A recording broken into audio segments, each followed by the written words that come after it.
I live in the weak and the wounded.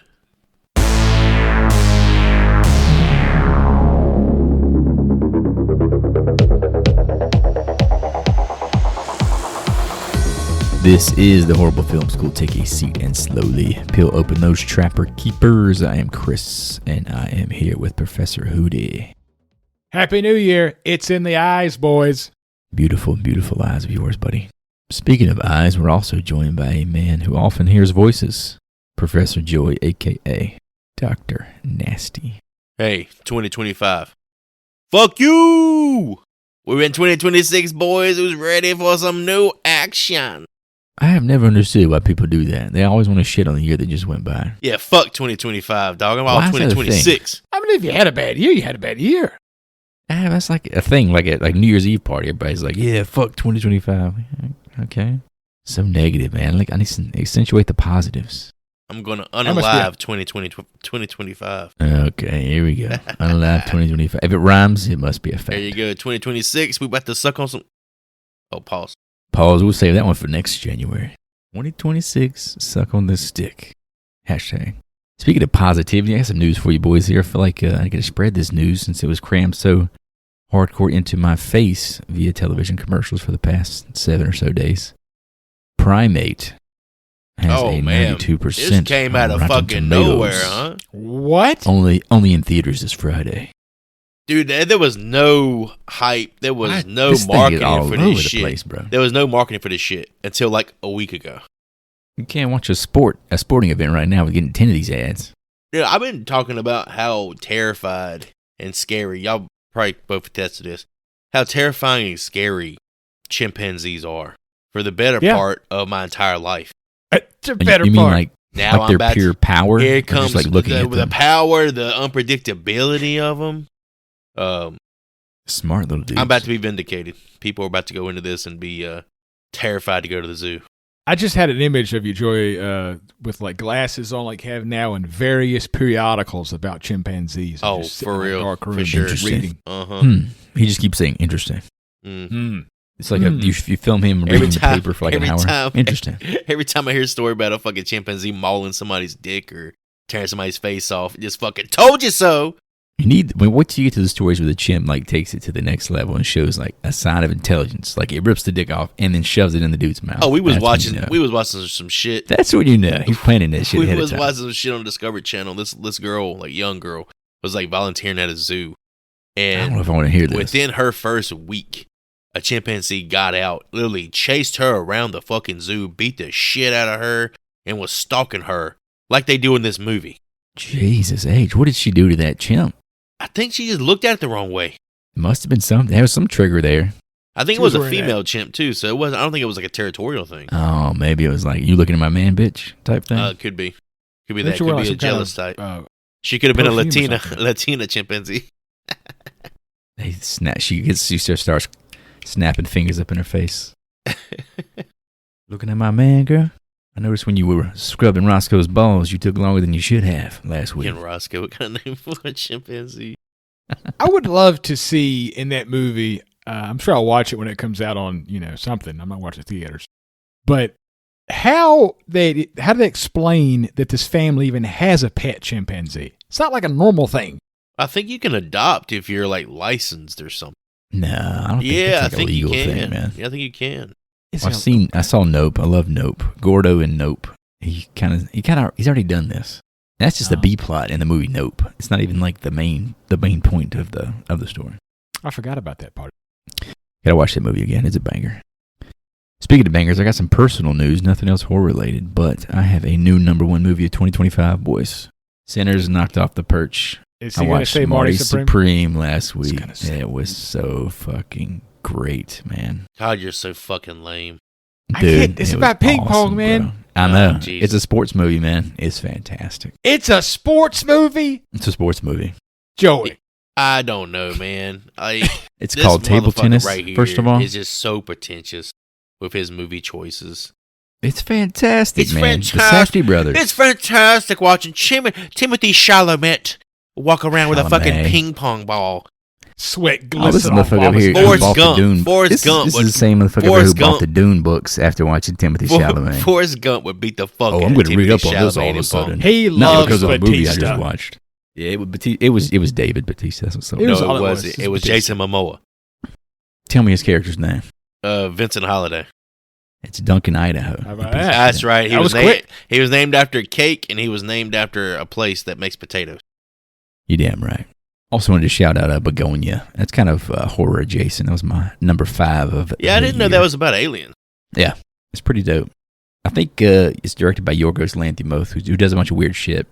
And I was thinking about it in retrospect, and I think he's like my version of Del Toro.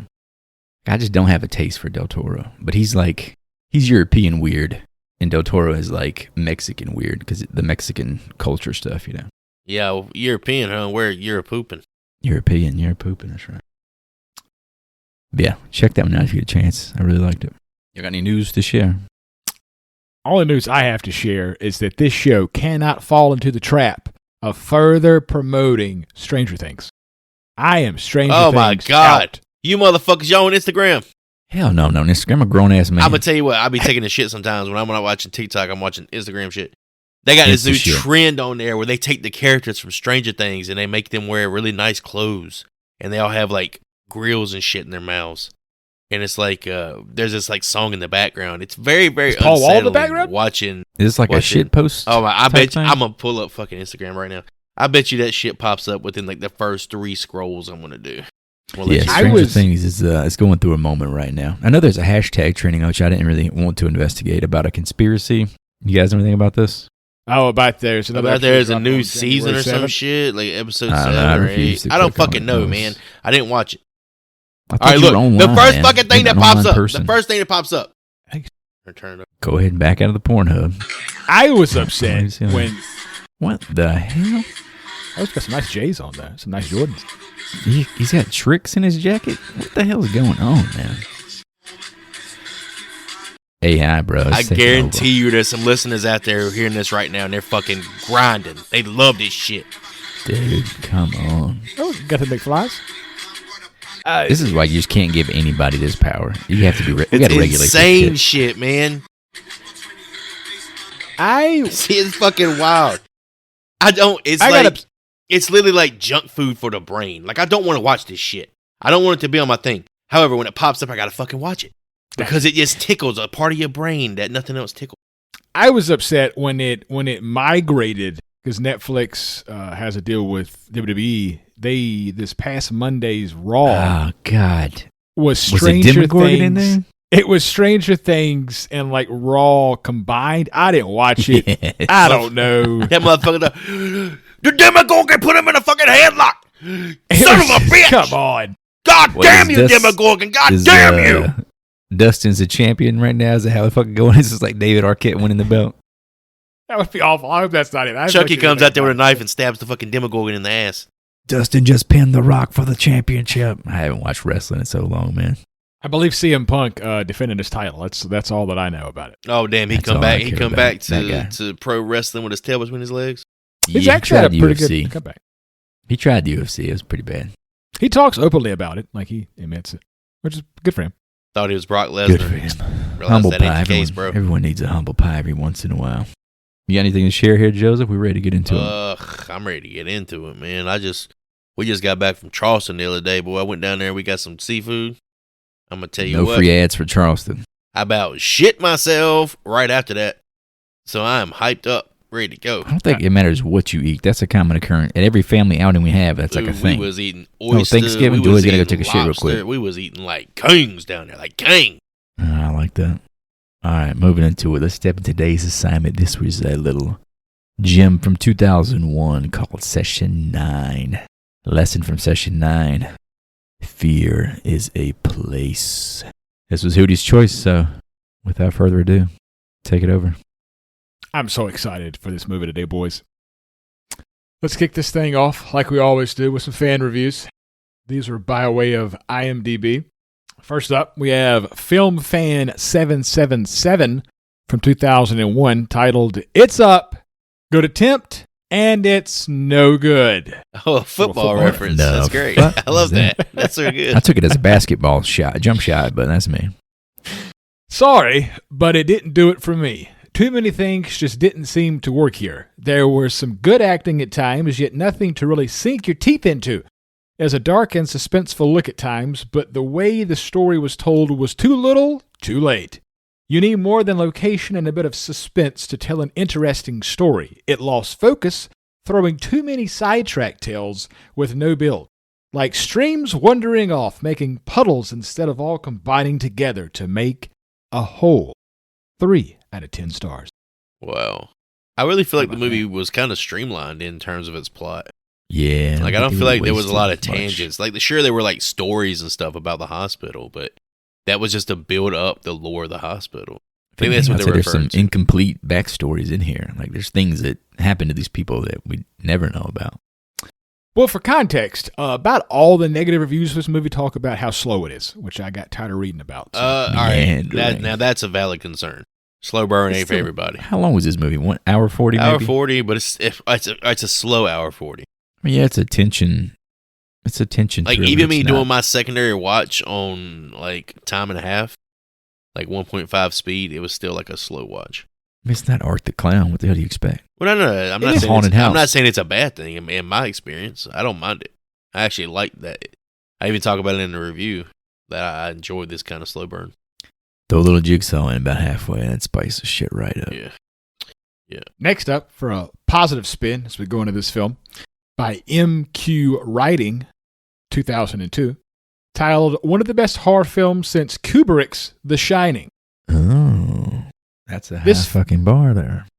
There were several The Shining connections in the reviews. Oh, yeah. There's definitely allusions to it within the movie itself. This film doesn't use gore, for the most part, to attempt to frighten its viewers. It doesn't need to. Instead, it uses setting and visuals to creep its audience out, as did the Overlook Hotel in The Shining. And even the prison in The Shawshank Redemption. The mental institution itself becomes a character in the film. Very rarely am I actually scared as a film goer.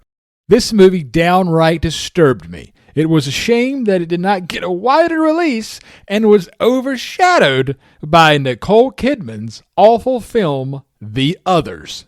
9 The Others. out of 10 stars. That's exactly what just popped in my mind. I guess that was the same year, 01. So saying that the others hogged all the ghost lore for the year. I've never seen that movie, so I can't. I know the I think it's a poster ghost is like thing. her face and it says The Others right next to it. Yeah, it's like candlelit. It's like dark. Yeah. Sorry, not watching Nicole Kidman. If she ain't on her Oh, back. I like Nicole Kidman. Ain't watching. Eyes wide shut. That's what I'm Come on, talking about. bro. Yeah. She ain't on her back. Days of Thunder. Let's go. Oh, what's happening to the behind the scenes here, boys? Writer and director of the film, Brad Anderson, who you may know from The Machinist or Trans-Siberian.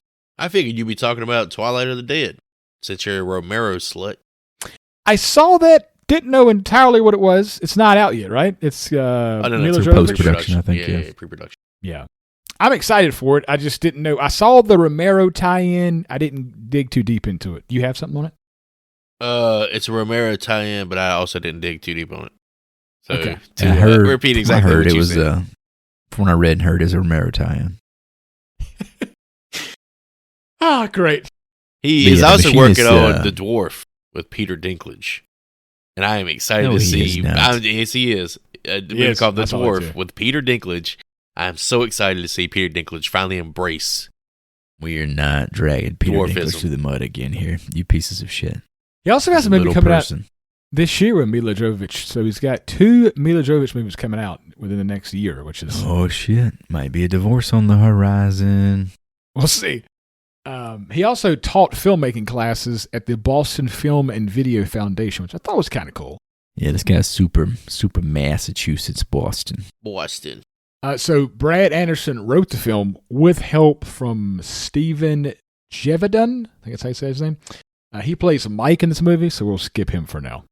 We're gonna skip Okay. him as soon as he comes up in the fucking actual movie too. Also actually my- stars in the film. Not much He's going my favorite on there. character. Oh, yeah, he's definitely got the most, I don't know, not the most depth, but probably the second most interesting character, I think. It's like, yeah, he's like just like a likable guy. B. Talked about The Machinist. I don't know if either one of you have seen that one, but that's the Christian Bale weighs 80 pounds movie. I thought that was the one when Adrian Brody played piano. Nah, this is the Christian Bale. If you've seen pictures of him like doing his really weird pose and being really skinny, that's what that's from. Mm. He ate like an apple and a can of tuna every day to get down to like 90 pounds. Was it worth all of that? Was the movie good? I mean, it was fine. It's definitely like the stunt of him losing the weight is the movie. What did its character have? That's more memorable than the plot itself. It's kind of got like a. This is me not remembering entirely correctly, probably, but a Fight Club-ish twist to it, kind of. Like he's like insomniac, doesn't eat or sleep. He kind of just goes crazy. But this is the year before Batman Begins, so he gains like 60 pounds of muscle immediately after that. That's the most interesting thing about the movie is, this is what he looked like before he becomes a Batman. Like literally the year before. It's happening again, Joe. He's going off on his tangent. Oh, he loves it. He loves talking about Christian Bale and how much you want to suck on his nuts. About it. Let's talk about Timothée Chalamet while we're at it, boys. Yeah, please. You may know him as Muad'Dib, as Joy likes to call him. Yeah, he's Muad'Dib. Paul Atreides. And he wishes he was Batman. Or not Batman, but Spider-Man. He wants to be Spider-Man. He wants to bang that Zendaya girl so bad. Oh, Zendaya. I do love some Zendaya. I don't know if we mentioned the box office, Hootie, before you jumped into the crew there. This was a really, ironically tight comparison of the box office to the budget. Did you guys see it? I did. I have it here, but you can go ahead and say it. It was a $1.6 million versus a $1.5 million budget. Oh. Success? Is that a success? I don't know. If they didn't spend $1 on advertisement, success because you got to fucking pay for marketing. Maybe they didn't spend $1 on marketing. Did you see a commercial for this? I sure you got to pay the crew. Oh, that's part of the budget, isn't it? I don't think so. Is it? What about the cast? So after taxes, Brad might have pocketed $50K. So good for you, Brad. And he's made a career out of it. He made a career out of this, I think. I'm going to call it a success. Like, this wasn't his, freshman, venture into filmmaking. But I think this was his first big, cult. Yeah, this is definitely what gets him off the ground. I think when I read, this is half-ass remembering research here, but his aunt maybe was an Emmy-winning actress maybe 20 years before or something. So he had kind of a pathway to get noticed. Very nice. Well, let's hop into this behind the scenes. I'll let you two boys go, but let me do the one thing about the hospital because this is fascinating. Danvers State Hospital was built in 1874 on a 257-foot-high glacial drumlin named Hathorne Hill. The hill got its name from its original owner, Judge John Hathorne. John Hathorne was appointed by Governor Sir William Phipps to be a judge in the Salem witch trials. He was also the great-grandfather of American novelist Nathaniel Hawthorne. Note the spelling variation of the last name. In his early 20s, Nathaniel added the W to hide his relation to the only judge involved in the Salem witch trials to never repent his actions. Damn, that's nuts. There's some real blood in the soil here. That's wild. He's the Scarlet Letter, right? Isn't that Nathaniel Hawthorne? I think so. He's quoted in The Departed. I remember DiCaprio. They're talking about families in America are always rising and falling. DiCaprio says Hawthorne. No, yes, with a W. There's that. Sure. But yeah, this is one creepy-ass building. Has it been demolished since? I thought I had read that note, but I wasn't sure. No. It was retrofitted into apartments. Yeah. Oh, people live there now? Oh, yeah. Oh, that's nuts. Parts. The whole structure itself looks cool because they talk about it early in the film about the design of the building, but we never get the aerial shot until much later in the movie, and it just looks really fucking cool. The whole bat design. So it's a massive structure. Yeah, it's creepily large. And there's a lot of empty space in between the hallways that they refer to. It's shocking that it was built so long ago, yet so just large in scale. Like the pyramids, possibly alien intervention, boys? What do we think? Any Yankee aliens we know of? From Boston? Or you said Danvers. That's where they got the recipe for the baked beans. That fucking dog, man. Come to Boston for the baked beans and stay for the inert racism. Love it. I got a note about the the asylum itself too. Most of the film was actually shot in a small section of the asylum, and according to David Caruso, the rest of the building was unsafe for shooting. He also said that the set did not need to be dressed because all the props featured in the film were already there inside the building. Was the chair there? That's what I was wondering, because they never touch it. I was like, was that thing just sitting in the hallway? Let's shoot that. Yeah, they do get close to it. That's the most memorable image. That's the poster. I don't think they counted that one because I guess it's considered a prop. But all the things they added was scenery. Yeah, the set was already basically built. There was no. They had to put up pictures and shit of the actors and the actors' families that we see. But a lot of that stuff on the walls was originally there. You think there's actual human feces smeared into the paint on the wall? Maybe yeah. I'm sure there's dick juice and feces and boogers and all sorts of stuff. But they actually found tissue samples and blood samples of the patients there in the hospital amongst the many other things. That's so Sounds cool. Like there's got to be some ghosts in there, man. The only other note I had, this was about the actual story. The plot was inspired by the Richard Rosenthal case. You guys know about this? Yeah, didn't he kill his wife because she burned a bunch of food? Yeah, apparently it was a murder that took place in Boston where Anderson, the director, grew up in the 90s. This man supposedly killed his wife after she accidentally burnt his dinner, and then he cut out her heart and lungs and put them in his backyard on a stake. Whoa. Funny enough, the thing she burnt was a steak. He went on later to found the Hungry Man frozen dinners. I'm just kidding. I made it. Oh my God! Don't even say that. Wow. Fucking awesome. Don't even joke about that. You're gonna make me want to get some damn Hungry Man frozen dinners. Damn, I had Hungry Man frozen dinners. Boy, them brownies! I'm gonna tell you what, them brownies come out in one piece. But I would fucking frozen ass brownies, man. The brownies are the weirdest part, but they still good. The fucking chicken was like brownies. The chicken was always. The chicken was this is a drumstick, but ain't no damn stick in this motherfucker. It was just drum. Yeah, it's like a fake something. Just suck on that bone for about 20 minutes. You'll be satiated. Apparently, Brad Anderson. That's all the notes I got. Apparently, Brad Anderson was inspired to use this mental hospital in Massachusetts because he drove past it every day. And he also wrote the script entirely with this hospital in mind. Could you imagine just driving by this thing every day like work? Yeah, I'm going to call dibs on that. I'm going to go in there and shoot this thing. I got a couple of notes here, and I guess Hootie can hop in afterward if he's got anything to add. This was the last film to be released by October Films, which also graced us with One Night at McCool's, 1999's The Phantom of the Opera, and I think Guillermo del Toro's Kronos. Oh, yeah, Ron Perlman. The legend himself, Ron Perlman. Also, this movie, Chuck Palahniuk. How do you say his fucking last name, Chris? Palahniuk. Chuck Palahniuk is quoted as claiming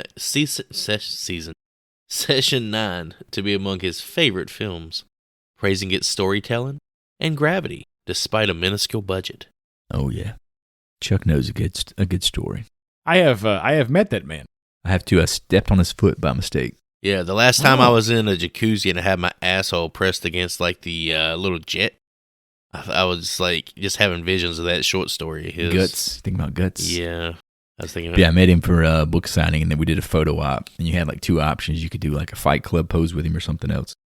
So we did the Fight Club thing. We're rearing up on each other. And he's barefooted for some reason. I'm wearing shoes. And we have to step towards each other. And in the picture, you can see the picture I got. I'm just standing on his foot. Oh, sorry. I left my mark on him somewhere. He stopped doing autograph signings after that.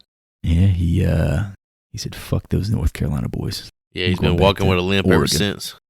Or Washington. I think he's from Washington State. Anything else, boys? That's all for me. That'll do her. So, the last thing I have here is, which we were talking about how long this movie is, because it's really just the one building. The one set piece that's used. There was a large subplot ultimately cut out involving a homeless woman who lived and lurked among the building and the workers. The filmers deleted this because test viewings found her to confuse viewers who thought that she was Mary Hobbs. Yeah, I could see that. Because this movie seems like it's so contained to be about these group of workers. I think if you added a physical presence inside, I would assume it was a figment of someone's imagination or something. I figured they would do that, though, because in the beginning, when they're about to tour the building, they talk about the patients coming back and living there, the homeless people. Squatters and kids and stuff. But it's never really brought back in the movie. So. Oh, you wanted to see like the 6th graders writing like dicks all over the wall and stuff. You wanted to see No. I was just saying, like, I figured there'd be a shot of like a homeless person in the background of one of these rooms or something, but it never. I would think a director looking for a jump scare could have had an opportunity there. Oh yeah, it's definitely didn't seem like the intent. Definitely not what we got here. Well, if that's it, boys, let's hop in to 2001 Session 9. The tank! The tank! Okay. Jeff, Mike, go downstairs and make sure he doesn't turn around. You come with me. Hey. Fuck you. Gordon Fleming, owner of an asbestos company, underbids a massive job at the abandoned Danvers State Hospital, promising to finish in 1 week, despite the danger and scale. This job is not possible in 1 week, fella. Yeah. To not tear down, but to demolish an entire hospital's worth of asbestos-ridden tile, flooring, ceiling tile. I don't think that's possible with a crew of 4 fucking people. Especially as much as they fuck around. They don't do much work. They love fucking around. They get promised a $10K bonus a piece, but they can't stop fucking around. Yeah, they keep getting on each other's ass like, will you get back to fucking work? I'm like, I haven't seen any of y'all work. It's like, every time somebody says, oh, get back to work, the other guy's like, oh, I'm going to take a smoke break. I'm going to take a fucking smoke break. And then he just sits like on his equipment and is like, how's your wife doing? You still fucking his old lady, other dude? Yeah. At the end of the day, they're like, oh, good job today, dude. There's no way you motherfuckers are getting this done. Man, we're really going to fucking hit this bonus, guys. And oddly, the only guy doing work is getting made fun of for doing the work. Yeah.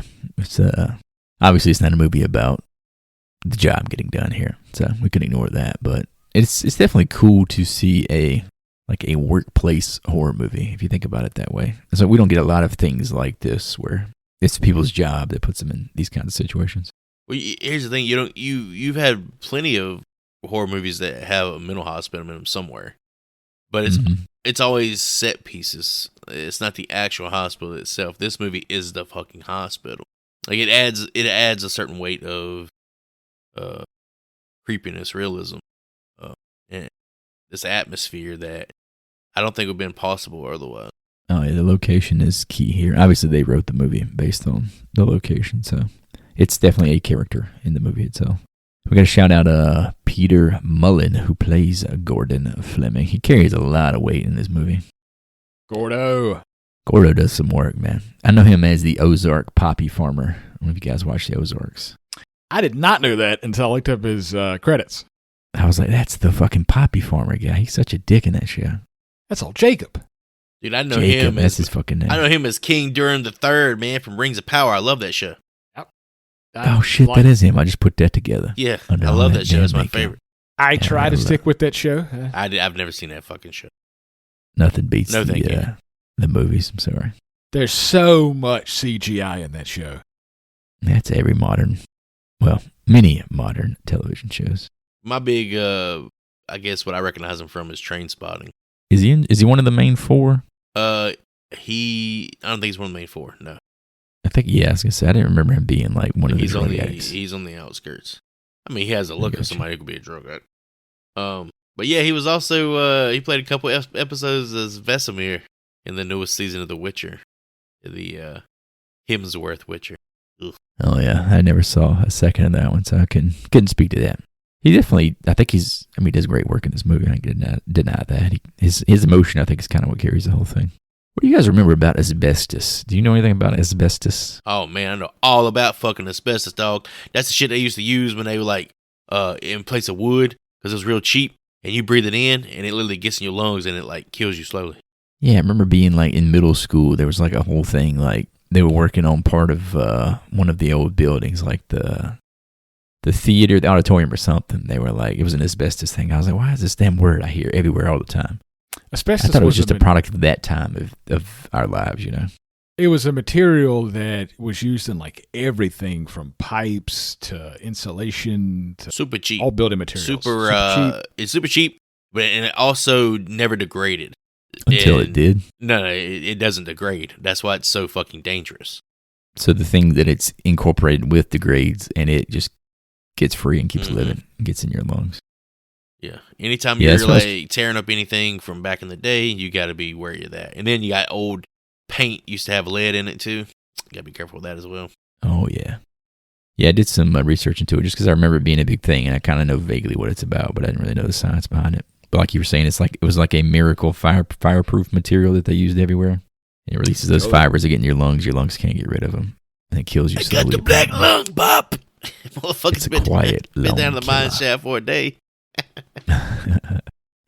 Well, we can go and hop into. Well, before we hop into other actors here, I gotta say, just the three of these guys walking around the hospital room to room, showing them up and down all the halls. This was one of the coolest parts of the movie. Yeah, I really enjoyed that. I It really definitely, enjoy like paints the movie. the laying the foundation for what to expect. Like you seeing little hints of what's going to like happen throughout the movie. I really appreciated that.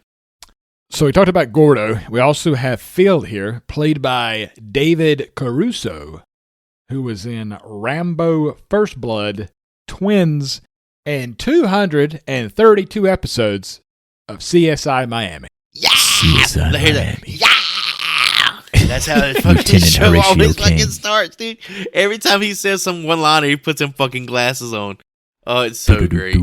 Oh man, I never I've watched never that seen a fucking minute of that show. I'm not into that shit. I don't like it. I love true crime stuff. I love like people like murdering each other and like banging each other. I can't watch You're CSI. talking about the HBO version of it, not the local channel version. Give me of it, True Detective, like not CBS. fucking NYPD Blue or any of this shit. Yeah, fun fact, I don't know if you know this, Joey, but our sister has watched every episode of CSI Miami. She's a Jesus big fan. Christ Whoa. Almighty! That's a lot. That was They're- like they're her not- show. She needs a fucking intervention. Aren't they an hour long? I don't know, with God commercials. damn, and she's like technically an expert. she probably knows. She spent way more time with David She Caruso probably than most writes of the us have. fucking Wikipedia for that shit. So after 2001, I think he had one of the movie with Session 9 come out in 01. He only worked on CSI-related projects and has been retired since 2012 when CSI Miami was canceled. Yeah, I saw that. That's pretty dope. He's like, you know what? I made my cash. I made my cheddar. I'm out of here. Got nothing And else to contribute here. I'm guessing CSI Miami's still on an app or It's streaming in somewhere. syndication. There's no doubt about it. They'll play that shit for the next 50 Oh, years. he'll So he's live. still He'll live getting the on. rest of his life off of royalty checks for sure. I thought that was Captain Pike when I first saw him. Man, I don't know if you got mixed up with Captain Pike. Yeah, Bruce Greenwood from From the Star Trek Trek? movie. Like in the face, The I fuck? fucking swear to God, I thought it was Nah. Captain Pike. Caruso has like the most Irish look of all time. The red hair and everything. I don't know if He's you guys the read his definitive IMDb. Somebody don't redheaded like his leading man. ass wrote the IMDb. They was throwing shade on him. Oh, what did they say about him? Talking They got about some shit they spread talking some about he hate? left he left NYPD Blue thinking he was like hot shit, thinking he was about to have a big career Going to as a movie star. Hollywood, baby. You know, like the biggest movie he was in was fucking Session 9. I won't deny he's good in this movie. He's a good actor, you could tell. Oh, he's But I good. will say he feels like he doesn't fit into the movie. You know what I'm saying? For me, he's the only character who speaks in a way like he wouldn't be a part of this group. He doesn't seem like a working man at all. Well, I think guess, is all what I'm right, saying. for what you're He's saying, not- what you're saying is not true. blue collar but at I think all. it works for the movie because they kind of allude to him being maybe something later on that kind of makes him stand out. from Yeah, the but I rest of mean, the crew. fact that they have like a history, like he's been doing this with Gordon for so long that he's like one of those classic guys who was like, I started working here and then I've been here for 20 fucking years. He just doesn't give me that blue collar vibe. I could see that, but for part of the film, you almost, if you're not recognize it, he comes off as the manager sometimes. Well, you know Right, why? yeah. You know why I think he comes off. But like he's this? not. No. He's like the safety officer or some bullshit. He's like the one that's supposed to be in charge of like the safety of the rest of the crew. Yeah, but he's doing So the he's work, kind of right? got to be like not everybody's It's friend. It's a 4-person crew. Exactly what I'm saying. He's got to be doing like some fucking hard labor. He could do that shit from the office if he's management. We also meet a man by the name of Bill Griggs here, played by Paul. Guilfoyle. Oh boy, Guilfoyle. Guilfoyle. Guilfoyle, you This illiterate, dude, you man. illiterate fuck. This guy has the most that guy energy, I think, of anybody we've seen on the show to this point. I'm like, it's that fucking guy. Looked at his credits. I don't know him from any damn thing, but I know him You're from like, I everything. ain't got a fucking That clue. guy. He's got that face though. I'm like, I've seen him in like 50 things. I know I have. His big show was his big like thing was CSI, like the original crime scene investigation TV show. Yeah. Has our sister fucking seen that shit too? Does she know? Is she all about Jim Brass? That's his character's name. Maybe it's just something I picked up like through osmosis or something, just like walking by and seeing it on screen. Osmosis Jones. He was in. I love that movie. Howard the Duck, Mrs. Doubtfire, Ransom, L.A. Confidential. He was in a bunch of shit, Chris. Maybe it was Mrs. Doubtfire. We used to watch that on repeat. Who's Mrs. Doubtfire? Is he one? Oh, he's one of the makeup artists, right? Matchmaker, make me a match. Make me a match, find me a find, catch me a catch. Why do I know that? Because the movie's incredibly Why did quotable. we watch that movie so much? Robin Williams wasn't he banging Sally Field in that? No, they were divorced. Oh. He was trying to steal her back from Pierce Brosnan. Damn, Pierce was trying to get up with Sally Field. I forgot. Because there's one scene, it's like an hour, or it's probably like an hour into the movie where Pierce Brosnan's doing a dive off of into the pool or whatever. Oh, he got that mound. I remember his mound of chest hair. He's as Mrs. Doubtfire, and these like the kids are like, "Wow, that was impressive." And he goes, "They call that one liposuction, honey." Like Pierce Brosnan has liposuction. Doesn't he hit him in the head with like a lime or an orange or something? Yeah, he bangs him. They have like a whole a physical comedy bit when he's trying to help him in the kitchen or something. Robin Williams is a legend. So not only is this guy maybe one of the best that guys of all time, he attended Boston College High School, where he was a standout hockey player. He also played in the NHL All-Star Game at the Staples Center in 2002. Who the fuck are we talking about? Bill Griggs? Bill, baby. Paul. Bill Griggs, Jim Brass from Bill CSI Griggs, is playing in the NHL. Yeah. Maybe it was like a celebrity all-star game or something. That's what. Yeah, they played the NHL All-Star Game. It's probably the celebrity. Maybe the celebrity. Joey thought he was on a legit team. Like, Wait a part of the damn Vancouver Canucks. He was. Yeah, he I'm was thinking this All-Star? motherfucker's on the damn Florida Panthers or some shit. So you saying this was the year after Session 1? So he was on the roster while they were filming this. Like, they must have been in desperation. Is this like an expansion team? Why the fuck are they drafting? It was a strike Why the fuck year, are they is what it drafting Paul Guilfoyle out here to play goalie? You talking about Paul, an get your ass in the all-time? pipe. Dude can't even skate. At all They time. just got him out there in tennis shoes. Talking about an all-time that guy. If you also see him playing hockey, Holy fuck, where have I seen this guy? Oh yeah, he's the damn mascot for the Charlotte Bobcats. Y'all too. ready What for the this? fuck? Y'all ready for this? Motherfucker comes out there just doing the dance and shit. He was Michael Jordan's fucking stunt double in Space Jam. He could do it all. Gordon's crew, Mike, Phil, Hank, and his nephew Jeff, begin work as Gordon hears a disembodied voice call him by name, hinting the hospital is already getting inside of his head. Man, when the voice goes off here, I watch this with headphones on. I'm telling you, y'all got to start doing this. Start watching these movies with headphones on. I don't know if you guys. I got my earbud in. Like they said his name and it felt like somebody was tickling my back. Yeah, I know, right? But yeah, as soon as I heard it, I was like, I'm out. If I'm that dude, it's time to turn around and leave. They're getting $10,000 bonuses, Chris. The sound design in here is just great, especially, like I said, you get some cans on, it takes it to the next level. And here we find out that apparently Hank is dating Phil's ex-wife, which is the only part of the movie I didn't care for. This was what I was talking about when it was like, someone said that their movie is more worried about its side plots than the main plot. Like, that's a whole thing that never gets explored, really. No, here. All right, in my opinion, it does like have some. That's merit. important to these. It has some merit because, like I said, the character of Phil, they try to allude to him maybe possibly being a bad guy later on, and something happens to Hank, so maybe it's like Phil is the one. Oh, like it's feeding the vengeance plot. Yeah, line. like he's That's over what you're here saying. because Hank don't let this go. Sure. Hank's over here talking about smashing, talking about That's waking what I'm up, saying. talking about he just woke up with a hard dick and gave it to her right before they come up to the workplace. Like we've all talk worked to each with. other. That's what I'm saying. We've all worked, been in like locker room talk, whatever you want to call it. Like you work with people of your age. Oh yeah, I've guys. heard slurs in the locker room, boy. I You rip can't on even each other. think about it. Damn. You insult each other, right? That's what you do. Uh-huh. It's just part of the game. That's how it works. It's back and forth. But this dude is talking about banging this dude's wife, and he's actually doing it. It's just, I don't know, it just kills the whole vibe.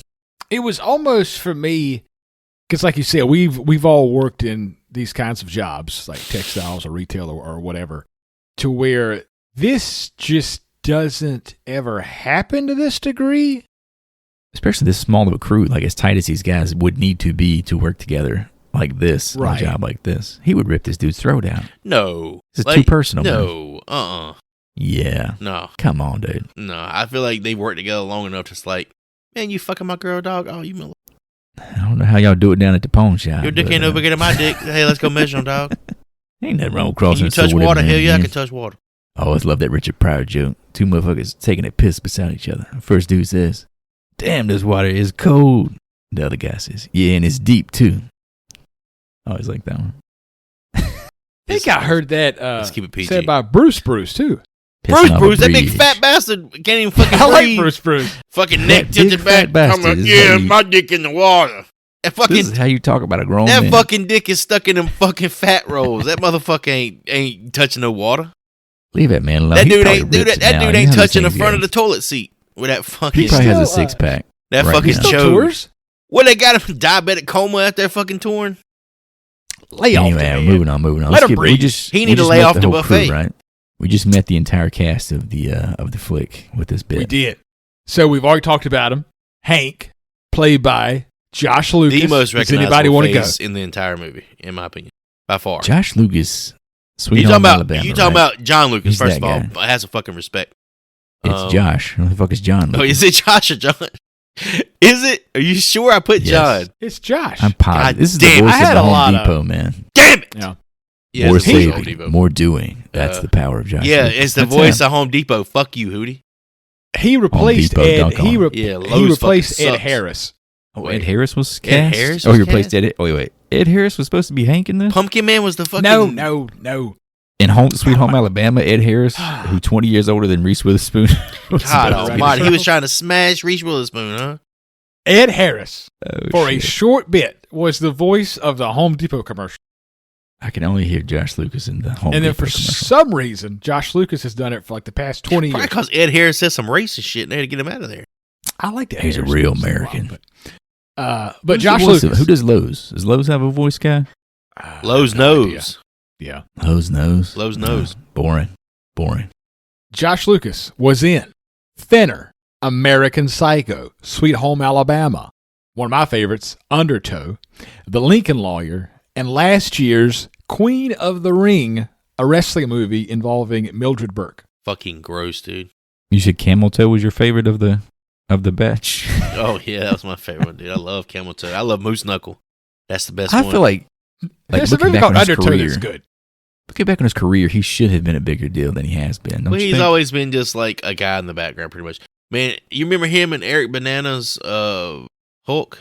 No, Not. I could see his face, but I couldn't tell you anything about him. Yeah, in that's the what I'm movie. saying. Like, he's in these movies, but he's always in the background work. Now, I Same remember thing with him Lincoln very Lawyer. vividly from American Psycho. Yeah, he's one of the He's one of the schmoozy D-bags that hangs out with fucking who? brokers. Christian Bale, baby. I was gonna say Jared Leto. Oh, Jerry. Still looks exactly the same as he did then. Dorzia. Did you get us? Can you get us a seat in Dorzia at 12? He's one of those guys who, for some reason, I feel like the industry was banking on him making Glory Road a success, and everything since Glory Road has just kind of been not that great. Not where it needs to be. However, I can, like, see it's, him in all these movies. Its porn spinoff, Glory Hole Road, is fantastic. He's been in a lot of porn parodies from. Who are you going through that list there? Next up, Jeff, played by Brendan Sexton III. Not in a lot of stuff. He was in a movie called The Messenger, Woody Harrelson, and Don't Breathe 2, where he played one of Chris's favorite named characters, Raylan. Ugh, Raylan. Jesus. Yes. That's what I like to spend my weekends doing as well. that's a gross name. Man, he's been in a few things. He was in Empire Records, Boys Don't Cry, Black Hawk Down. You ain't counting He's those? in Quentin Tarantino's #1 movie of the Millennium, Hootie, Black Hawk Down. Black Did Hawk I look at Down. like a different list of movies? he's Josh been in or something? Hartnett, bitch. All I wrote down was Black Hawk Down. I was like, You remember that show, The shout out Killing? to Tarantino. Remember that show, The Killing, that was really hot for like a year? Yeah, he Yeah. was like the creepy. He was one of the Buddy, suspects, right? I think, in that. Oh yeah, everybody was a suspect in that fucking But show. he was in El Camino, man. Come on now. I've Nah, also That ain't Breaking picked up Bad. on the Tarantino thing. It's very weird, very odd, very strange. Very It's strange. reverberating, man. He says shit. It goes through the ethos. Last but certainly not least is Mike, co-writer of the film, played by Stephen Gevedon. I think that's how you say it. He was Gevedon, who knows? He was basically just in War of the Worlds. It was like a guy pushing a lawnmower or some shit. There you go. He wasn't even. The only thing I can say is he looks like he can make a career out of being Vince Vaughn's stunt double. Yeah, I could see that. Forehead's not quite as bad though. Well, you live, you learn. As a man who has a receding hairline, I understand. Vince Vaughn. What'd you guys think Step about on back, this, Cody. Join the rest of us. Yeah, I know, right? Go ahead and join the crew. Go ahead and take it back, baby. Set yourself free. He said, "Come on down here. We got popcorn and hot dogs. Hot dogs. Come join us." What do you guys think about the satanic ritual abuse of Patricia Willard? Jesus Boy, Christ, this was hard to listen to, bro. That was hard to listen to. Yeah. I read that apparently that was based on a book. Well, I mean, you had the satanic panic of right. like the 80s and early 90s. Like, there was a lot Everyone of was listening to Metallica shit and happening. raping and murdering children, yeah. Spinning records in reverse. Imagine those people watching Terrifier. What if Terrifier dropped in like 1965? There would have been a civil war on our hands. There would be dead bodies. Our depravity knows no limits anymore. I don't know if you think about it. Like Jaws was Jaws PG? Yeah, PG was different in the 70s though. Way different in the 70s. Well, Jaws didn't really have sure. much gore or anything going on. Joey, they were smoking cigarettes. Okay? Oh, yeah. That's an R rating these days. Yeah, You're right. I think there's a flushing toilet at one point as well. Remember how that was a big deal for Psycho? They said the F word maybe once. But I think it's kind of going back to what we were saying about the scene there. It's one of the very rare cases I've seen in a horror movie, especially the ones we've been through for the show, where something that is literally just someone telling a story is almost scary, Like the storytelling in the movie itself adds an element of fear to the story. I appreciate that. And I think that story you didn't see a thing. It lends to Mike's believability that he may actually be this like college lawyer dropout. Yeah, he delivers it very well. Considering this guy's not literally a professional actor, he's more of a writer. You can tell he knows how to handle a monologue. Mike discovers 9 therapy tapes belonging to Mary Hobbs, a patient with an identity disorder whose psychiatrist probes a violent crime she committed decades earlier. That motherfucker gets obsessed with these tapes. And he ain't doing no work after those tapes. He said, fucking, I'm strapped. I gotta know, you know what it is? It's the Stranger Things syndrome. You gotta know how it ends. It's binge watch. He's binge watching. Binge listening. Let's go. He's like, he's taking notes. So yeah, there's 9 sessions recorded. That's where the name of the movie comes from. We see like the tapes and like him reordering them and listening to them in order. So with the modern worker, is this the same, like Joey was saying, binge watching Stranger Things, but a modern asbestos abatement worker is doing this with podcasts, right? It's like we might be in someone's ears right now cleaning asbestos out of a 100-year-old building. Ugh. And if we are, put your mask on. They're just put your fucking mask on and do not lose your mind while you're in there. But isn't this like in the modern world, he would just tap his AirPod and go about his day? It's weird how this wasn't that long ago, but it seems like such an antiquated way. Like this is something we just all take for granted now. Well, that's the thing. Even now, like, let's say nowadays, around the clock. Nowadays, this movie takes place. You're still going somewhere where they didn't have that technology. Like they still had reel-to-reel shit. So you'd have to listen. Oh, so you're saying the form of that he finds it in is? But I feel like if he's obviously he's interested. They gonna go to a fucking psychiatric hospital from the 40s and find a laptop in there. He's interested in true crime, man. He's listening to true crime podcasts around the clock. He don't give a shit about some tapes from 50 years ago. He's already heard the most weird, nasty shit on the internet. There's a difference between listening to something actually happening, like listening to fucking 911 calls, versus listening to fucking podcasts talking about, oh yes, they made a call to 911. There's true crime podcasts that feature 911 calls. There's 2 different worlds. I like how he's making fun of podcasts while being on a podcast. I don't consider this a podcast. I consider this, three buddies just getting together and just talking, having conversations. There's There's no structure, even though we actually just have structure. Locker room talk being recorded. That's all. Yeah, I'm about to say locker room word. Oh, I just had an idea for a movie with Joey's perspective of this could be like a Scary Movie 6 situation where they go into a mental institution and they can't figure out how to work a tape machine. Where do we plug in the AirPods? All right, after this, plugging USB cables straight into the reels. What the fuck? there's like a supernatural presence leading him to these tapes. Am I correct in that? Like the lights are flickering, and the lights turn on downstairs when he goes down there, and the light that like brightens the room is shining right on this evidence box. I didn't make that observation. Maybe have a point there. I think he's being coaxed into the Yes, I would say my whole question is this a Evil Dead situation where listening to the tapes is what evokes the spirits? Spirits. Oh, that's a good point. That's a good food for thought there. I guess I would need more retrospective. Watching it with that in mind to kind of catch those details.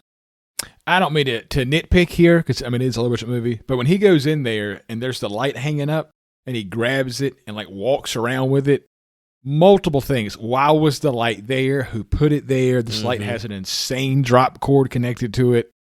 I don't know. The light really got to me. Look at this nitpicky bastard. So it's in a part of the hospital. Don't even make no sense having the shit there. Exactly. Yeah, first of all, the fucking room is full of 1,000 boxes. Squatters, you're not cleaning this shit up. Did it. Ain't Chris brought in a light, plugged it in? This is a guy. Yes, he's dead right now. How you feel now? What are they down there eating paper? Is this what you want to be doing when Jesus comes back? Make fun of dead man? A fake dead man? Oh, man, before we go any further, can I tell you guys something? Oh.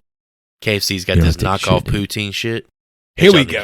Knockoff poutine? It's knockoff poutine. It's knockoff poutine. How do we get to Maddie Matheson, the fucking chef / actor guy. I really like that guy, yeah. The big fat guy. He's got a big fat cooperation going on with KFC. KFC now has cheese curds, and they got this fucking poutine knockoff. You need to try this bear shit. Guy. He's the bear. I ate it today at work, and I have not shit myself yet. It's that. I have cooked you haven't multiple. shit at all since. My body's like digesting every single part of this, every nutrient, because it's so tasty. Nutrient. You might be clogged up, bro. Maybe, but it was good. I have made multiple of his recipes that he has on YouTube. It's great, dude. I've had real poutine though. Oh my god, fucking me, it's so good. I don't know. I mean, now it okay. Is it? What's the base? Wedges or fries? The fucking fries, man. I've been in Canada eating this shit. The shit's good. It's delicious. It's fucking delicious. It's just gravy on fries. Right? No. With cheese curds. Cheese curds. The kind that pop in your mouth, like they have that waxy fucking snap to them. God, gravy on cheese. Fuck, I want some right now.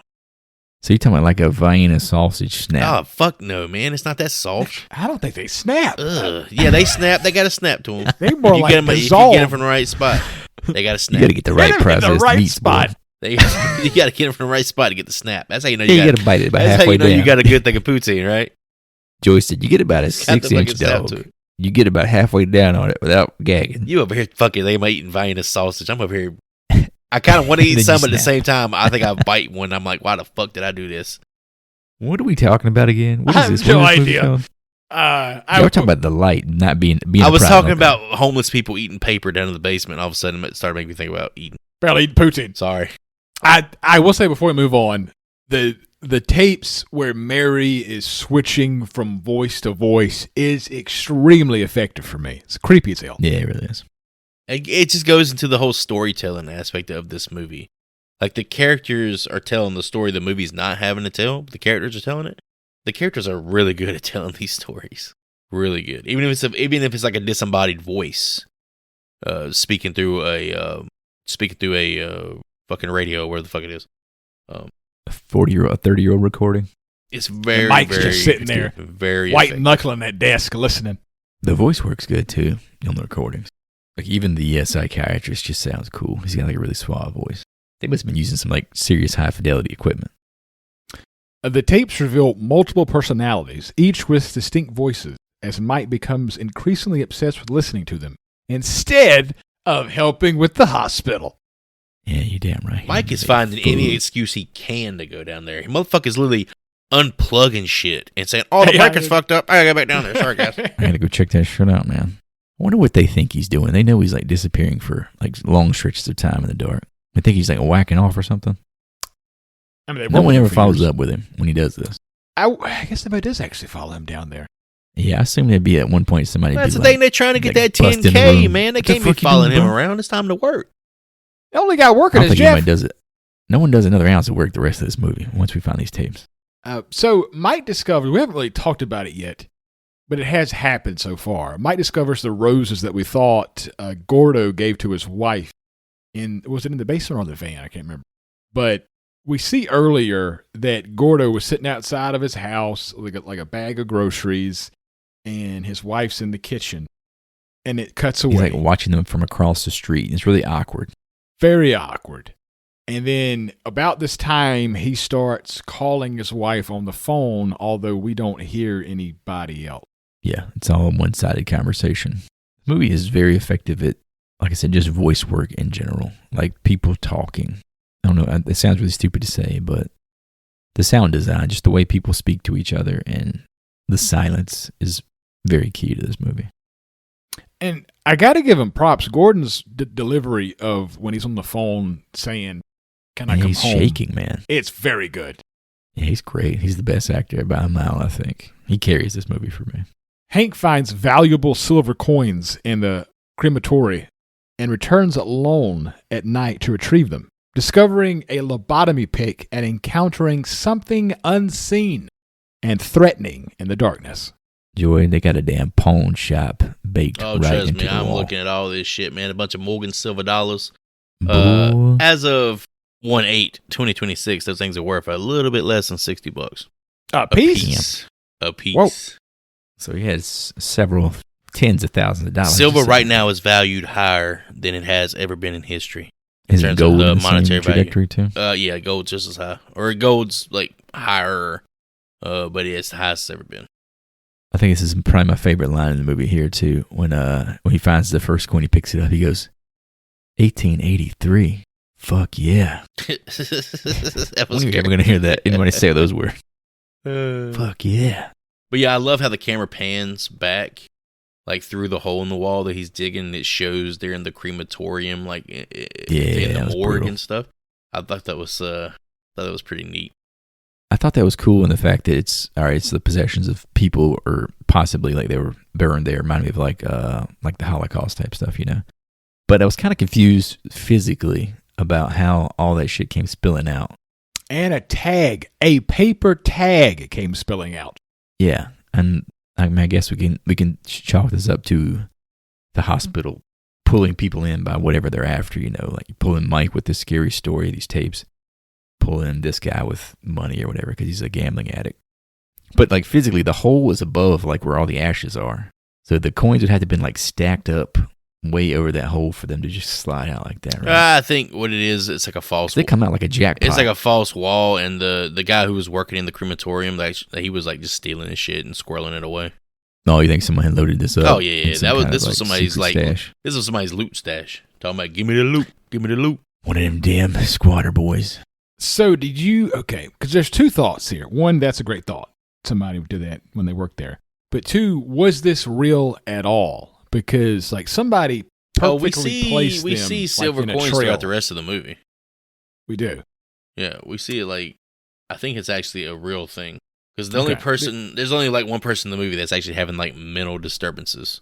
And Hank's not it. And he's the one putting the coins in. Okay, gotcha. How did you feel about his being pursued in the darkness? It's like our first real scary scene in the movie. Yeah. I mean, the movie has a lot of tension building, but the tension doesn't really pay off. Yeah, Like it just kind of cuts away. What you think's gonna come, they become something else at the end of the movie. But I did enjoy his the way he was like kind of screaming when he was in the dark. He was like, ah. I feel like the movie Sound like a definitely little wants to bitch. make you think it or feel like it's a whodunit sort of thing. But it was hard for me to get to that point where it's like, oh, this is what the movie wants me to think. Yeah, I think deception's part of. Like I didn't realize it was a whodunit until like the very, very last like Right, yeah. 3 or 4 minutes. Painted as a ghost story, but becomes more of been psychological, which is usually more my taste anyway. It Probably why I have makes such a fond memory of it. this might be my favorite, I guess, scary section of the film because it's pretty effective. And I will Shit. note that he passes a jar of Jif peanut butter, which will come back into play. Completely empty Jif peanut butter jar. That's pretty weird. I was not expecting to see that just sitting in the hallway. I think I might shit my pants a little bit if I saw that too. Ooh, Jif. Where's the fucking jelly? That's all I wanted to know. Joey, by the way, since I'm in your ear right now, do you know the difference between jam and jelly? Yeah, I can't jelly my dick in your ass. God damn it, you do. That is correct. Trust me, I use that all the time with my old lady. Well, there is a difference in jam and jelly. Yeah, I can't jelly my dick up your ass. Well, I mean, that's not it, but all right. He said, yeah, but you can't. Yeah, do that's that. true. You really can't. Let's jam it, okay. Was it the amount of sugar or something stupid? No, jam has like pieces of fruit in it, and jelly does not. That's preserves, isn't it? Fruit preserves? Yeah, but jam preserves. I got some marmalade in the fridge right now. God almighty, that shit. What are you, fucking Paddington? Yeah, He's always bitch. got I got this it on the Paddington fucking English muffin, bitch. Where does someone I think get we've had this fucking marmalade? conversation before. Orange marmalade on some English Marmalade. muffins. Yeah, shit's good. I'm going to go eat some right now. Hank disappears, and a replacement worker, Craig, is hired. Gordon admits to Phil that he struck his wife, Wendy, who was since cut off from contact with him and their infant daughter. Again, Gordon doing great acting. Yeah, he sells the situation here. I hit her. I like his accent too. I think am I Irish or Scottish? I'm not exactly sure which, but It's Scottish. it's funny that he's like the fact that he's a Scottish actor. I assume he's a Scottish actor, and it's just not. It's not even a part of the movie. That's what I like about it. So Phil calls He just Amy sounds fucking and like an is actor. looking for Hank, right? And apparently Amy says that Hank packed up all his shit and said he's going to Miami to go to casino school. What the fuck is casino school? Yeah, I don't know what the fuck that was about. But it comes back into play that they think he actually didn't talk to her. I don't know. It got really weird. I don't think he there. did either. That's what I'm saying. I think he took the phone, pretended like he had called her, and was like, he was just giving an excuse for, fuck Hank, we're moving on. That dude's banging my ex-wife or whatever. I think he just wanted to hold the phone to pretend like he spoke to her so that they would hire the next guy and move on from him. Oh, I got you. Okay. He was just making up whatever I valid think this excuse he could goes come to up with. trying to paint Phil as like the antagonist of the movie. I agree with that, but I also think, in my mind, what actually happened was he pretended that he spoke to her because, as we'll eventually find out, he didn't speak to her, right? We know that for a fact. Yes. So Mike finds out through the tapes that Mary is patient 444, who is deceased, obviously, and Gordon is talking to someone he thinks is his wife over the grave of 444. I thought that was a good tie-in. Yeah, that's a pretty cool little transition. As he's finding it out, we get the camera slowly pushing down to the grave there. And that's when Jeff and Gordon have like a heart-to-heart. Heart-to-heart conversation is really like touching. Gordon is like trembling the whole time, man. That dude, he does way more acting than he had to for this movie. He's great. Phil tells Mike that they have to make Gordon take time off, which makes because he's jittering and he's being weird. And he's losing his shit, man. And then meanwhile, Jeff sees Hank in a hallway wearing sunglasses and staring out a window. What are you doing? What are you doing here? What are you doing here? More saving, more doing. What are you doing here? What? Maybe it was Session Out that got him the whole Depot job. You damn right. Jeff and Phil search the underground tunnels, finding Hank half nude and incoherent. The generator fails, trapping Jeff in darkness while tension escalates across the site. Side note, Jeff is terrified of the dark. He's got the phobia. What is it? Starts with an N. Whoa. I forget the Balls. exact name. It's what? N-word phobia. So you better, Nyctophobia, maybe? I know a bunch of people got that. What are you trying to say? I don't know. What are you trying to say, Udi? What is it? Necrophobia. I don't know. I think it's nyctophobia. The shot of him running down the hallway, which the comical amount of hazmat suits was just well done. Yeah, his breathing's starting to go crazy. He's losing his shit. Yeah, you talk about the scariest part of the movie. That's the scariest part for me. Holy shit. Yeah, because he's like in the bowels of this place at this point, right? This dude's legitimately got a fear of the dark, and the lights are chasing him, almost like they're sentient. Clinical fear. Yeah, it's fucking. Yeah, that was scary for me. I mean, this is like we're talking about the sound, and I've talked about the sound of this. It's like psychological warfare. Like we hear all these whispers and shit. There's the tapes, the echoing hallway. Everything is just creepy. I wrote down something here. I don't know if it's ever been uttered before, but headphone horror is what I'm calling this. This is one of those movies that just plays really well with a set of headphones on. I like that, headphone horror. Headphone horror. I like that alliteration. But this is a prime example of that. This movie, to borrow a phrase, it lives in the ears, Hootie. Ooh. This movie lives in the ears. Oh, I like it. I like it a lot. I got to get into marketing, bro. I'm so good at this shit. Ugh, I was sick to my stomach. Blech. I get that. Go get a Poontine, you piece of shit. I get that the writer is trying to push you to think Phil is the one doing all this stuff, because it doesn't make sense why him and Jeff go into the basement and then Phil's like, stay here. I'm going to go lower into the hospital. And I'm going to go figure some shit he out. goes into this random like fruit cellar and just kind of knows that Hank's there. Well, going like Joey's little theory about my little theory. Why you belittling what I think? This motherfucker eats poutine from KFC. God damn, anyway, you fucking right. Joey's little theory about how like maybe Mike was being led to those tapes, I guess, could kind of feed into maybe Phil getting pulled towards where Hank is. You know, could you imagine? Like maybe there's some kind of like a tug going on. Could you imagine? A little off-screen tug, if you will. Working and this happening, and then you finding like your coworker Hank in that basement. You imagine going that, like, we're all going down the basement together, and I'm like, all right, Hootie, you go down the hallway here. I'm going to go this way, bud. Yeah, that's no. Like, that makes no sense. I would say no. The way these people split up. Like, nah, bro. You ain't doing that. I'm following you. I'm just going to follow you. Sorry. Like I tell my son all the time, will you get out of my ass crack, bud? I can't turn around without hitting you in the face. Hootie be right there. All right, we're going together. I'd be Jeff. Yeah, I ain't. No, sir. I would be freaking out. Hey, man, I can go take a piss. Can you give me a minute? Nope. I'm staying with you. Sorry. We ain't fucking playing this game. And meanwhile, while this is happening on the other side of the hospital, Mike finally makes it to tape 9 for session 9. Session 9, if you will. Yeah, I feel like it's like a final boss when he fires that son of a bitch up. Because he's like frantic. Like he is, I gotta do this, you know. He's trying to watch that season finale at midnight when that shit drops. He looks like he is just like, man, looks jittery.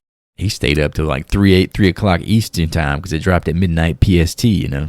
He's like, I gotta fucking watch this shit. So Mike, everybody's fucking killing each other, lobotomize each other. I'm watching this tape. I'm listening to this shit tonight. So Mike listens to the final tape, learning that Mary's most dangerous personality, Simon, murdered her family. Meanwhile, Gordon fixates on photos of his daughter in Mary's former room. Man, they got to bring in pictures of the baby. This is when it started to get to me. I was like, come on, man. I don't want to think about nothing bad happening to no babies. How did you unfeeling fucks feel about the idea of the baby being at risk here? At this point, put that heart and lungs on a stick outside too.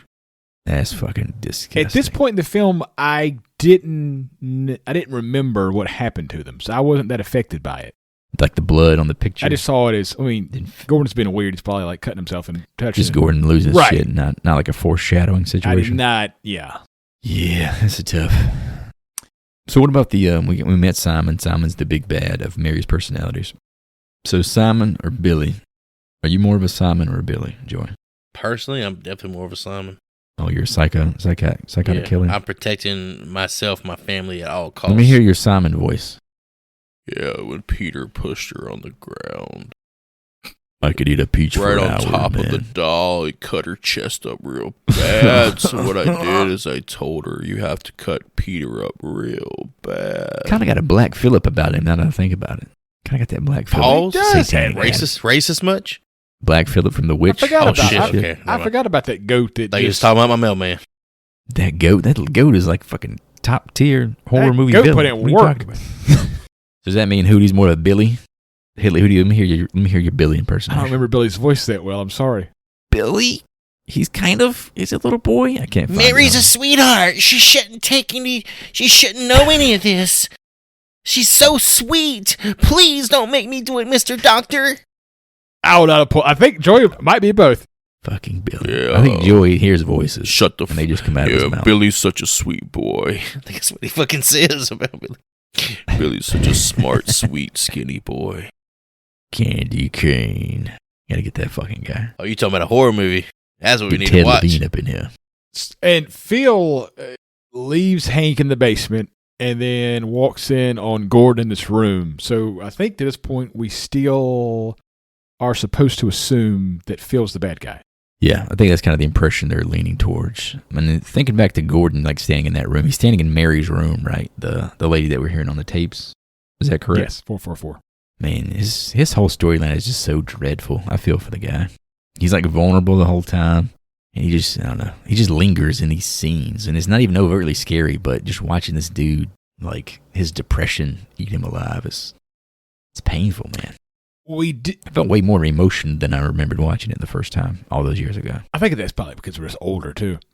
Yeah, we are old pieces of shit. You're right. There is a bit of a high tension situation here where Jeff is killed like this exact same time, eating a box of Oreos. That'll come back into play. Oh yes, he does. He is scarfing some Oreos down in the when he makes it out to the van finally. Right? So it's one of those like, how does all this happen at the same time? Like, how can the same person be in two places? That's probably a timeline we could work out here, but would that be interesting? That's true. And I think it was a bit of a giveaway too, because Jeff begins to give like a hug motion. Yeah, like it's somebody he has perhaps a familial instinct with. Maybe his uncle, perhaps. Here we go. Gordon is revealed as the killer, confronting Hank, Craig, and ultimately murdering each of his crew with the lobotomy pick while disassociated and unaware of his actions. What about poor Craig just showing up to be murdered? I felt bad at that guy. Oh, fucking Craig. That's his first still job. You guys know who Craig is? That's Larry Facenda. This dude is a very prolific filmmaker. Filmmaker? Filmmaker. He's an actor, a writer, producer, and a director. He's been working nonstop in all those capacities for like 20 years. Whoa. He's just like a throwaway guy in this. No, I mean, it's like a bunch of B movie stuff you probably never heard of. Leprechaun in the Hood? This dude works. He's grinding for that would be fucking dope. But yeah, he seems like a legit success. So I don't know if it's like a friend of the filmmakers here, but just pops up for one scene, kind of gets his shit pushed in, and that's it. Doesn't he say like, "Oh, what's going on here, Gordo?" How you doing here, Gordo? This fucking a naked man laying. Is that fucking Josh Lucas? He said, "Is that Josh Lucas laying naked on the fucking ground with the sunglasses on?" What did you guys think about those damn sunglasses? Those are the most 2001 sunglasses I have seen. Damn, bro. You remember those? It looks like fucking Dale Earnhardt would have popped a bone. Yeah, fucking hey, it does, man. Whew. He motherfucker looked like the Intimidator. Them shits was brutal. That was the only thing that dated the whole damn movie for me. I was like, well, I could tell you what year they shot the fact that he had a Walkman thing. didn't fucking date it? No, it didn't, because people use old technology all the time. But ain't no way nobody's walking around with a fucking Walkman nowadays. What are you fucking talking about somebody at the gym with a Walkman, the CD be skipping? That's cool now. People have vinyl. Ain't nobody wearing them sunglasses in 2025. I guarantee it. Fucking God, Walkman. Hey, like, ew, what is this shit? Trash. I'm at a fucking Blink-182 music video. Get the shit out of here. Throwback. And Little Mullet Head off the board too, man. I got to shout out that nickname. Because this, what was wild to me watching this movie was I did not even ping the fact that it was weird that he had a mullet for the entirety of the movie. Yeah. He was looking good. That's what I'm saying. This look is quote unquote cool now. Used to be trash. In 2001, he looks like a fucking idiot. You talking about Jeff? Yeah, well, hold on now. Billy Ray Cyrus is rocking the damn mullet in 01. Little Mullet Head. Toby Keith had one. This is an insult throughout the movie. How do you like me now? But the thing about it is, like, when I first saw this, I'm sure I felt the same way. Like, look at this guy's shitty fucking haircut. Like, it's so lame. But now it's like a top 3 popular haircut. It's weird how you know who really brought back the haircut for me? And that's going to be like the 4th time we talked about this show. Morgan Wallen? Billy from Stranger Things. You talking about the damn Farrah Fawcett perm looking Dude, that was thing? a mullet, wasn't it? I don't know. Yeah, maybe on some level. You've been talking about this Billy Cat. I really like this actor. He was good at Stranger Things. He was fantastic and did not get the fucking credit he deserved. Not get the credit. He needed a fucking Oscar. What did he deserve for Stranger Things season 2? You got all these shitty little actors on all the show, awards. Then you got this one that's like a legit good actor. I don't think any of them won awards for the work there, Joy. One was a legit good actor, Chris. There was one. And his name was Billy. Mr. Sean Astin, Samwise Gamgee, motherfucker, season 2. You talking about fucking Rudy? Yeah, Rudy, You need bitch. to relax. Talking about good acting. You need to relax. Sean Astin in the same fucking sentence. Oh, This Sam ain't the Frodo, Wise. bitch. Legend. It's a Samwise secondary Gamgee. So yeah, Gordon wipes everybody off the freaking board here. Sam was always there to help Little out Mullet Frodo. Head. Always. Hey, did we talk about the fuck you line in this movie? The fuck you line? That didn't stick with you guys? It's like a big internet, like, I remember meme. fuck yeah, 1883, fuck yeah. No. When they're splitting up to go look for Hank in the basement. Oh, like, he Gordo is trying yeah. to he's trying to divvy up who's going where. And so he goes up the steps and And Phil stops him. He says, "Hey, fuck you!" And then he fucking tells. Oh yeah, it is a weird delivery. Yeah, and then the camera Phil, right? pans It's in Caruso. on his face. It's a very odd delivery. It's Caruso. It's almost like I'm telling it's you, almost it like doesn't it's fit. it's almost like it's like almost parodying the Like a CSI the Miami CSI shot? shit. Yeah. That's what I'm saying. He doesn't fit this crew. He should say that line, and then it should be the theme song that Joy knows so well, or whatever that sound is. Bow. I will say that all of the kills being they're all off camera is a bit of a letdown.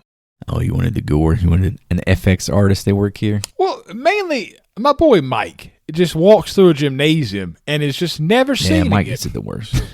Well, Mike wrote the fucking thing, so you can blame Mike for how he gets That's handled. actually true. Mike gets jumped Blame like him, he's in a savage. fucking alley. Mike's walking and then he's laying in a puddle of blood and he's over for him. So apparently, I did read that it was kind of weird that the camera was like in the crow's nest looking down at Mike walking through the gymnasium. Mm-hmm. It just kind of didn't fit with how the rest of the movie was shot. Apparently, that was a part of that side plot with the woman who was in the hospital walking around. Oh, that was like her POV or Yes. something? So- She was watching from like a crow's nest or So whatever. she saw like what actually happened, but again, that plot was cut out. So I wonder if she's supposed to be in this different version of the It's movie. like a is this witness. like that movie Porky's where they're like up in the thing and they're fucking so everybody can where hear? they cut the hole in the bathroom and they stick their dicks through No it? man, I don't think it's like that at all. When the girl from fucking when the She's girl from almost Sex got and the it. City is getting She's banged, almost got it. and like the She's got entire it. gym can hear it. Y'all remember that shit? Man, I gotta watch Porky's again. I do too. You're talking about when Kim Cattrall's getting fucked and barking Yeah. like a dog and call her Lassie. Yeah. Damn, the 80s, man. To Boy, be I 2 love years that. old again. Goodness. Watching Porky's. The truth emerges. Gordon had already murdered his wife, daughter, and dog in a rage. As he tries to call The fucking home dog. in confusion, the tape plays Simon's final words: "I live in the weak and the wounded." If you're gonna read that, do it in his voice. I live. Go ahead. Do it. Joey. No, I'm not doing it. Who's gonna do it? I Do it. live. I want to hear you take a deep throat.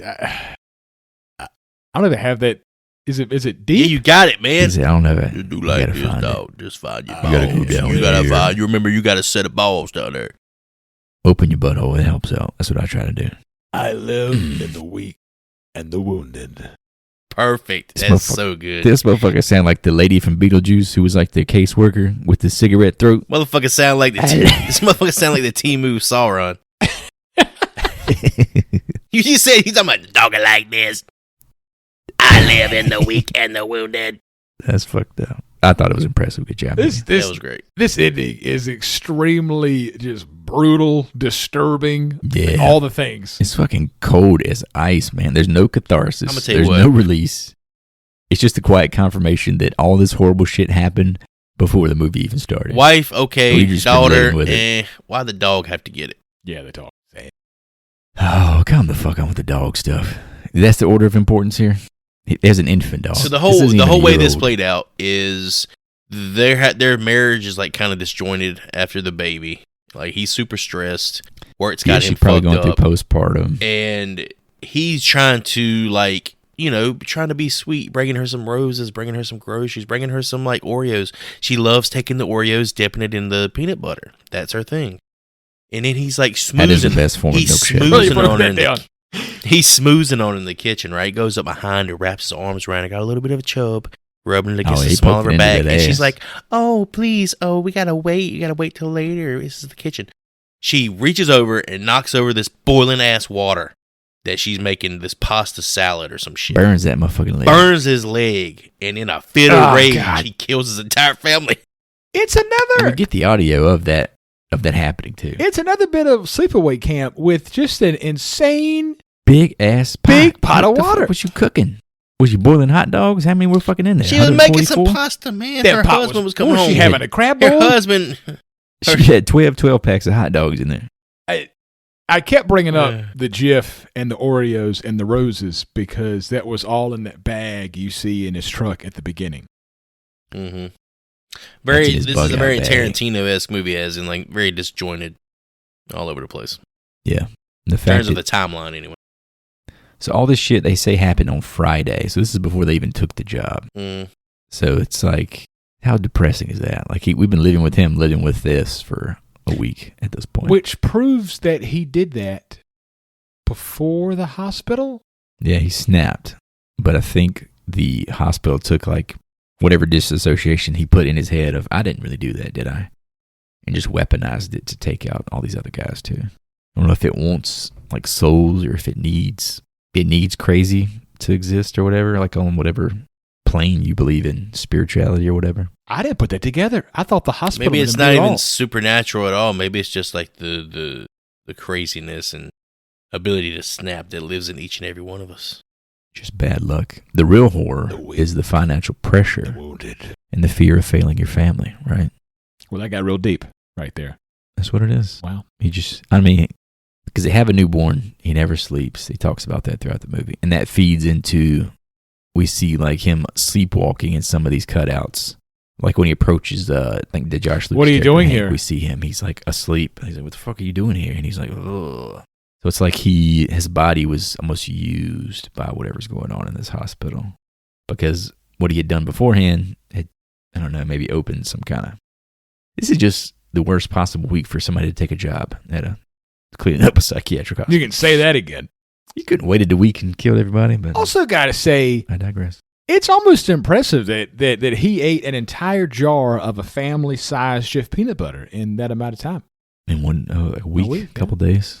I guess that was his only sustenance, right? He didn't eat the damn Oreo. That's true, because Jeff was very excited about those.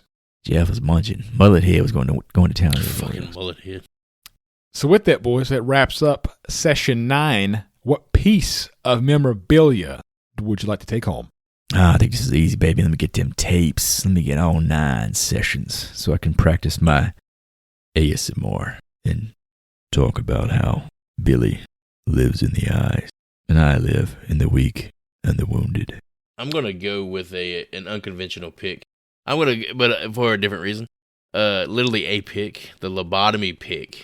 But the only reason I want the lobotomy pick, I feel like it's a decent enough stand-in for the ice pick that Sharon Stone uses to pleasure herself in Basic Instinct. Jesus. It's very specific. So you want it with or without Josh Lucas's membrane on it? I mean, I want some membrane, but just not Josh Lucas. So I'm going to be busting some kind of membrane. Is that how a lobotomy pick was used? Oh, yeah, right to the fucking eye. Either the eye or the nose, yeah. I think, right? That's disturbing. It's right through it's right there, right beside your tear duct, just straight back. And you give it a little scoop and a pull. Okay. And I think you stick it in there and jiggle it. Right. You know, like sometimes when you're trying to put change in like a machine and it ain't working, you start jiggling it. Bro, we're all just talking about pseudoscience shit we've seen in movies and TV shows. We don't know. Good point. I'm sure there's probably real ones on the internet. Yeah, I think From Hell was my only exposure to lobotomies. Oh, yeah, that was a good one.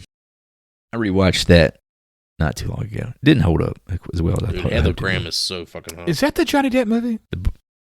It is a Johnny Depp movie, but it was based on an Alan Moore graphic novel, which is fantastic.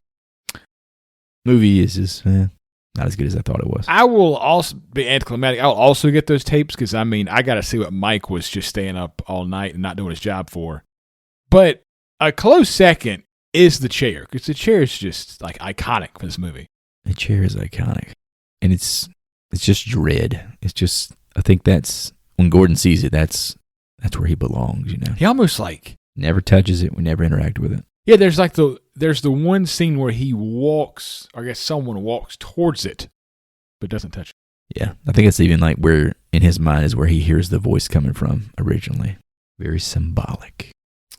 With that, what are your final thoughts on session 9, Joey? So from the trailer, I was fully expecting some stylized 13 Ghosts remake type shit with the Arab dude from Wings, but color me surprised as I thoroughly enjoyed Brad Anderson's session 9. Slow burn for sure, but definitely the type of slow burn I like. A slow burn type film that was slow enough to savor, but not slow enough to report. Really appreciate the guerrilla filmmaking style with the handheld camera shots and the natural lighting that really lent themselves well to the atmosphere and creepiness of the overarching film. Decent performances throughout. But for me, like it felt like the film had lacked star power, right? But I felt like that directly worked in favor of the film, as there was no one to steal the spotlight from Session 9's actual star. That actual star being the setting itself, the Danvers Asylum. Practically the whole movie is being filmed without any sort of additions to the building's natural interior or exterior.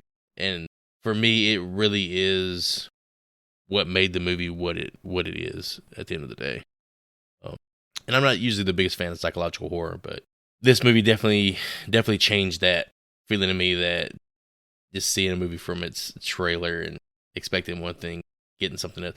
Because this movie's been available to me in one way or another for years and years and years and years, and I've always overlooked it. I never gave it a second thought, But yeah, really good pick on your part. Really enjoyed it. It grades out with a B. Chris, what are your thoughts, buddy? All right, so this was a rewatch for me. I caught this probably when I really first started getting into finding those unseen gems back in early internet-ish days for me. So it's been a long time. Haven't seen it since, but I did have a fond of memories of it. That being said, Session 9 is a slow burn psychological thriller that crawls under the skin, and it kind of just stays there. I appreciate a good psychological twist. It's less interested in scares than it is in erosion. You have the gradual breakdown of trust, sanity, and of yourself. The performances are raw, the location is doing God-tier work, and the sound design is downright sinister. This is adult horror, and it respects your patience. Truly do appreciate that. Mr. Anderson earns a B+ for Dread. You can't shake off easily. 2 positive reviews. Here we go. So to wrap us up here, my pick, Session 9, is just an incredible film. When I first watched it, based purely on the DVD cover art at my local video store back in the day. And I'm happy to say that it holds up today, 25 years later. It's oddly, it goes against most things I don't like. Slow burn, more of a thriller than a horror movie, but it just does everything so well. The use of the hospital is a character unto itself, which really shines through. Part of this movie's charm is how much of the hospital you see and how much they use it, making it like its own character without even speaking. Brad Anderson is able to pull off a low-budget horror film that feels as if it has a larger budget than $1.5 million. On top of that, the entire cast makes this asbestos crew feel like a true blue-collar group, except maybe for Caruso that we found out. If at times, some moments, it's a little over the top. If you have never watched Session 9, I strongly recommend this horror classic. I give it a B. Good work, good Rick. It felt good to go back to old Danvers. Got to go check out the apartments. I wonder if people rent out those Airbnbs. This is where Gordo ate all the fucking peanut butter right here in my home. Gordo! Uncle Gordo. All right, with Session 9 in the books, we are going to recap our audience score guesses from Rotten Tomatoes. If you're new to the show, welcome. We try to guess this score. If we can get close, within 5 points, we can choose what's up next. Otherwise, we get tossed a random one per the intranet's fancy random wheel that we found way back in the day. So, Hootie made this choice, knowing he would probably cheat. He was not allowed to play this game. So, between Joseph and myself, I said a 65%. He said a 45%. The actual audience score on Rotten Tomatoes is at a 63%. Eat your heart out, primate. Ding, ding, ding. Another victory for your boy. Oh boy, here we go. Elevated horror, Joy. So, who wants to get elevated? Who wants to get high with me? Anybody? Let's watch Midsommar, please. Ooh, Midsommar would be a... I've never seen Midsommar. No, man, don't tempt me with a good time. Well, it's ironically, I have a backlog, a little pending backlog I've kept as we've done the show. And Session 9 kind of bumped off the top 2 choices I had, just due to similarity. So I'm going to reach into the next tier, into some blind spots I've been meaning to tackle here. And I feel like since I started this chain reaction to this franchise, I'm going to have to be the guy that keeps pushing it forward. I'm going to take you boys to 1986, and we're going to check out Psycho 3. Oh. Directed by Mr. Anthony Perkins. Oh, very exciting. Yeah, keeping it psychological, but not as close as my other choice is to Session 9. So and we watched Psycho 2. We did watch Psycho 2. It was fantastic. Remember that lady got a had shovel Jennifer in the Tilly's sister in it, remember? Wait, was it? Jennifer Tilly's sister was in it. You remember Norman banged that lady on the fucking head at the end? shovel? With Oh, the shovel. yeah, I remember that. That was dope. That movie was fantastic. And the disturbing, is it cheese sandwich? Oh, yeah. I kept saying, he wasn't calling it a Toasted. sandwich. He was calling it something. Toasted cheese sandwich. Toasted cheese sandwich. Man, that's creepy. Can I interest you in a toasted cheese sandwich, Joy? Isn't that a grilled cheese? No, motherfucking toasted. All right, folks, we're going to pull up the trailer on YouTube and watch an official trailer for 1986's Psycho 3. If you want to do so, you can hop on our YouTube channel. Watch along, listen to the commentary there, and we will catch you back here shortly thereafter.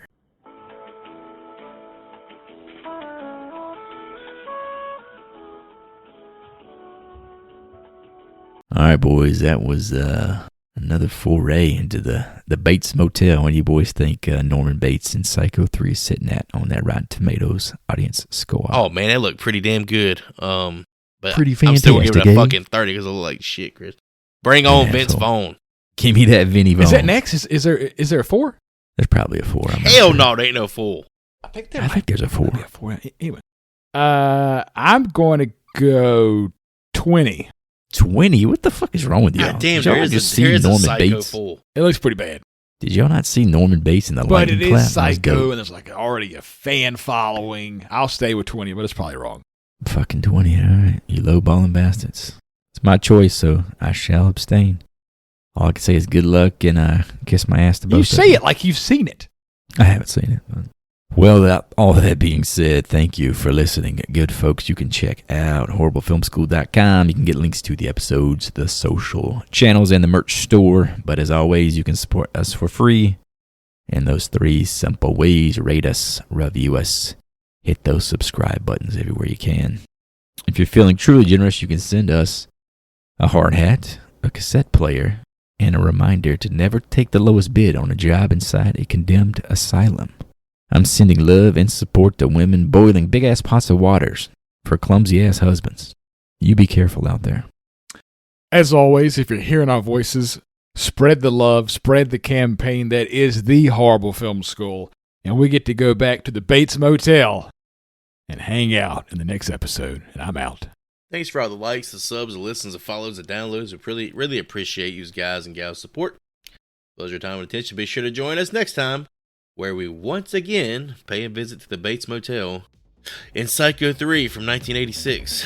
Remember, there's no fucking in the Bates Motel. Class dismissed.